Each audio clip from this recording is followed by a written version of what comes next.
আসসালামু আলাইকুম। স্ক্রিনে থাকা যেই ছেলেটাকে দেখতে পাচ্ছেন তার নাম হচ্ছে পারভেজ। পেশায় সে একজন ভার্সিটিতে পড়ুয়া স্টুডেন্ট। সে জানতো না যে একমাত্র হাসি যে তার মৃত্যুর কারণ হয়ে দাঁড়াবে। যদি জানতো তাহলে সে কখনো হাসতো না। তো গত পরশু তাকে এমনভাবে মারপিট করা হয়েছে, মারতে মারতে তাকে শেষমেশ একেবারে হত্যা করে ফেলে দেওয়া হয়েছে একটা মাত্র হাসির জন্য।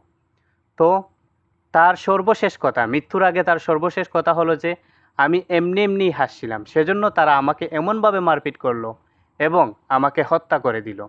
তো এখন কথা হচ্ছে যে সে কিভাবে হত্যা হলো? সে রাস্তা দিয়ে হেঁটে যাচ্ছিল। তো তার মুখে হাসি ছিল।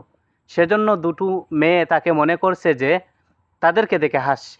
সেটা দেখার পর তারা তাদের বখাটে বয়ফ্রেন্ড দুটাকে এনে তাকে এমনভাবে মারপিট করিয়েছে, শেষমেশ তাকে হত্যা করে দেওয়া হয়েছে। তারপর সে তো মরেই গেল। আর যারা মারলো তারা দুটা জেলে গেল। বাকি রইল মেয়ে দুটা। তো মেয়ে দুটার কি হলো? তারা এখনো কিছু হয় না। শুধুমাত্র তাদেরকে ভার্সিটি থেকে সাময়িক সময়ের জন্য বরখাস্ত করা হলো।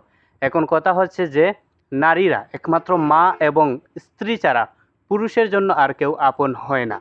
কথা বুঝছেন? তো এখন আমার সর্বশেষ কথা হলো, যে বা যারা এই কাজের সাথে, হত্যার সাথে জড়িত প্রত্যেককে সর্বোচ্চ শাস্তি, মৃত্যুদণ্ড দেওয়া হোক।